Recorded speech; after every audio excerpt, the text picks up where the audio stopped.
خامنه‌ای علنا نمایندگان مجلس رو تهدید کرد. دلیل رد صلاحیت‌های گسترده اینه که خامنه‌ای به دنبال مجلس یک دست‌تره. یک فعال اصلاح طلب در گفتگو با خبر آنلاین با استناد به اراجیف احمد وحیدی در مراسم سالگرد مرگ مصباح یزدی مبنی بر اینکه دولت پیرو افکار و اندیشه‌های مصباح یزدی است میگوید دولت در اختیار تفکر جبهه پایداری قرار گرفته و این امری غیر قابل انکار است. علی صوفی گفت مردم از انتخابات عبور کردند.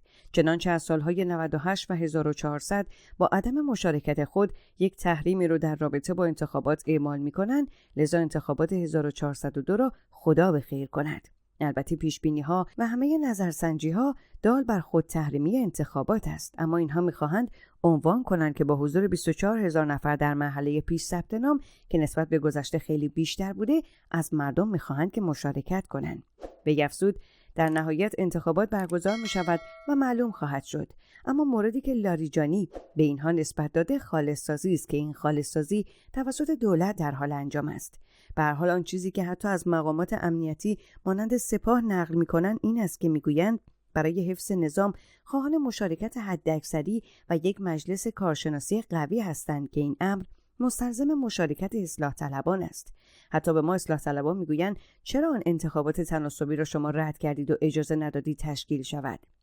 البته همانها میگویند دولت این افکار را ندارد، بلکه رئیسی دنبال مجلس یک دسته کامل، یعنی از مجلس فعلی خالص‌تر که وابسته به خودش باشد تا ناکارآمدی‌های این دولت را بپوشاند است. اما همه میدانند که خامنه‌ای در رأس اینهاست.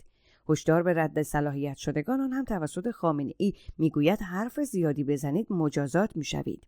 اما احمد خاتمی امام جمعه خامنه‌ای دیکتاتور در تهران به نیابت او گفته افرادی که واجد شرایط شناخته نمیشوند حق اعتراض دارند، اما باید تسلیم قانون بشن.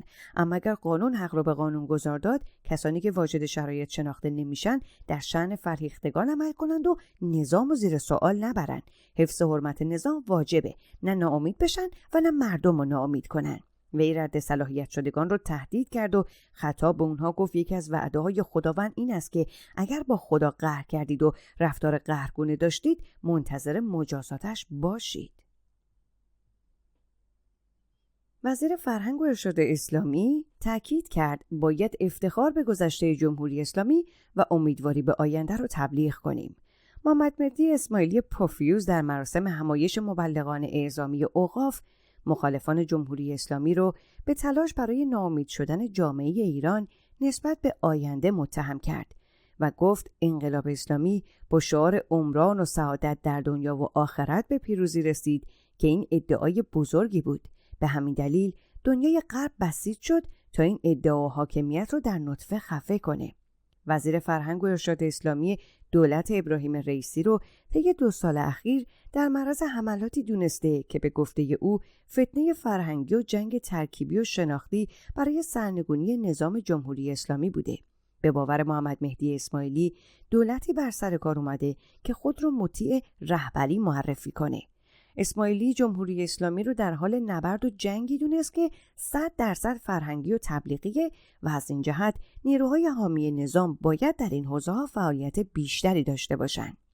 اسماعیلی وظیفه مبلغان دینی در این نبرد رو پرداختن به جهاد تبیین با استفاده از آخرین ابزارهای فناوری و ارتباطی دونست و درخواست کرد عملیات رسانه‌ای پدافندی خود رو بر اساس نقشه‌های دشمنان ترسیم کنند که خود نیازمند شناخت دقیق توطئه هاست.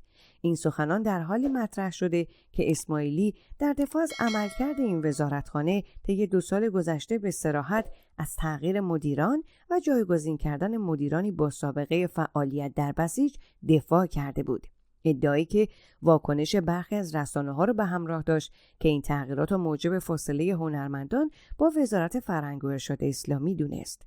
وزیر ارشاد دولت نصر رئیسی اما این تغییر مدیران رو در راستای اهداف نظام دونسته و در خصوص سوابق مدیران انتصابی خود گفته بود معاون قرآنی من سالها سردبیر نشریه نهده‌ای بود. رمضانی مدیر خانه کتاب و ادبیات رئیس بسیج دانشگاه بود. نادری مدیرعامل ایرنا سالها سردبیر سایت انقلابی رجا نیوز بود. اسماعیلی ثمره این تغییر گسترده در بدنه وزارتخونه رو افزایش توان نیروهای ارزشی در فعالیت‌های فرهنگی دونست و با اشاره به جشنواره پیشروی فیلم فجر که تو سال گذشته با تحریم گسترده فیلمسازان مواجه شد، گفت توان فیلمسازی نیروهای انقلابی از 5 فیلم در سال گذشته به 25 فیلم در جشنواره امسال رسیده. سیاست‌های محدود کننده وزارت فرهنگ و ارشاد اسلامی دولت رئیسی سبب شده بسیار از هنرمندان مستقل با مشکل ممنوع شدن فعالیت مواجه بشن و تو عرصه‌های مختلفی همچون سینما، تئاتر، موسیقی و حوزه نشر بسیار از فعالان از تشدید سانسور و محدودیت خبر میدن. کاهش مشارکت ناشران در آخرین نمایشگاه کتاب تهران و همچنین عدم فعالیت برخی از چهره‌های شاخص سینما و تئاتر طی 2 سال اخیر مسئله یک از دید مدیران وزارت ارشاد نه تنها نگران کننده نیست، بلکه به سرعت گرفتن روند خالص‌سازی در عرصه فرهنگ منجر میشه.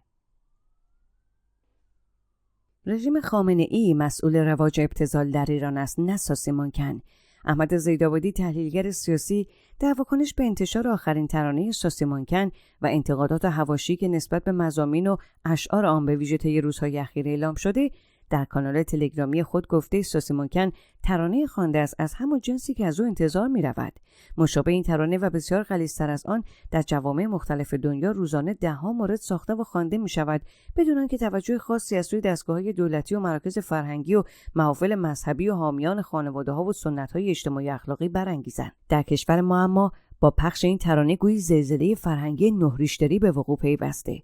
خب این چه فرهنگی است که یک نفر با یک ترانه میتواند 4 ستون اون را به لرزه درآورد؟ روشن است که مشکل در جای دیگری است. جامعه ما با بحران فرهنگی روبروست. عوامل اصلی ایجاد این بحران همونهایی هستند که در بازی قدرت سیاسی و با استفاده از تریبون‌های انحصاری و یکسویه از یک طرف تمام موارث و استوانه‌های علمی و فرهنگی و اخلاقی این جامعه رو منزوی کردند و از طرف دیگه با ترویج انواع و اقسام خرافات عقل‌ستیز و ستایش از هیجان هیستریک و تقلید کورکورانه و سرسپردگی اعتقادی و سیاسی جوانها را از اندیشه ورزی و تعقل و نقد و صراحت و انتخاب باز داشتند. نتیجه این فرهنگی وضعیتی شده که امثال ساسیمانکن با یک ترانه قادرن در این جامعه زلزله بپا کنن. شگفت این که اونها که مسئول این وضع هستند به جای اینکه پاسخگو باشن طلبکار هم شدند. اونها که برای کسب ثروت و قدرت و منافع دنیوی تمام برج و باروهای فرهنگی و اخلاقی این جامعه رو ویران کردن، مسئول رواج ابتذال در این کشورن. نه اون خواننده‌ای که کارش اساساً همین است و اصلاً در سبک زندگی خود چیزی به عنوان ابتذال را به رسمیت نمی‌شناسد که بخواهد از ترویج آن خودداری کند. رژیم خامنه‌ای مسئول رواج ابتذال در ایران است، نه ساسیمانکن.